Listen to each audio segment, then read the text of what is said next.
Hello, আসসালামু আলাইকুম প্রিয় বন্ধুরা, কেমন আছেন? আশা করি ভালো আছেন। আমিও আপনাদের দোয়ায় ভালো আছি। তো আজকে মহাখালীর থেকে আমি মিরপুর দিকে আসতেছি। তারপর দেখেন রাস্তায় জ্যাম পড়ছে। এখানে সিগন্যালে অনেক সময় থামতে হয়েছে আমার। তো রাস্তাঘাটের আসলে অবস্থা খুবই খারাপ। প্রচুর পরিমাণ জ্যাম পোহাইতে হয়। আর আমরা যারা ড্রাইভার আছি, ঢাকা সিটিতে গাড়ি চালাই, তাদের যে কী কষ্ট তারাই বলতে পারবে। যারা গাড়ি চালায় তারাই বলতে পারবে। অনেকে তো ভাবতেছেন যে ড্রাইভিং জগতে আসার জন্য। আসেন, সমস্যা নাই, না করবো না। কিন্তু কী অবস্থা, যাদের ধৈর্য আছে তারাই আসতে পারে। কিন্তু ড্রাইভিং যারা করে তারা মাথা সবসময় ঠান্ডা রাখতে হবে। যারা মেজাজ অনেক গরম হয়ে যায় তাড়াতাড়ি, তারা ড্রাইভিং জগতে না আসাটাই আমি মনে করবো ভালো। মানে এটা বলতে পারেন যে ভাই আপনারা তো গাড়ি চালান, আপনারা কি মাথা ঠান্ডা?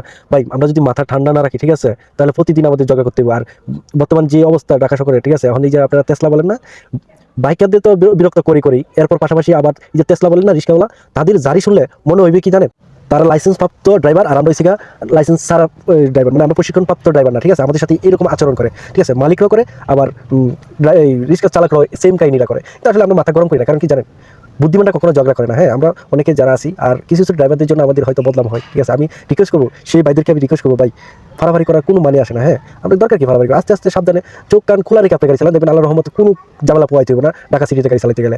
আমি একমাত্র ব্যক্তি যে আমার ড্রাইভিং জগৎটা প্রায় 10 বছর হয়ে গেছে, ঠিক আছে। মাত্র একদিন খালি জরিমানা দিয়েছিলাম, তো এটা হচ্ছে আপনার অনেক হিস্টোরি আছে, বাট এগুলো হিস্টোরি বললে ভিডিওটা অনেক বড় হয়ে যাবে। তো আশা করি সবাই, ঠিক আছে, ভালো থাকবেন। আর এই যে আমি এখন দাঁড়িয়ে আছি, ঠিক আছে, মহাখালী সিগন্যালে দাঁড়িয়ে আছি, অনেকক্ষণ দাঁড়িয়ে ছিলাম। গাড়ি সকালবেলা তো অনেক চাপ থাকে গাড়ি, এই জন্য অনেক সময় ধরে দাঁড়িয়ে ছিলাম।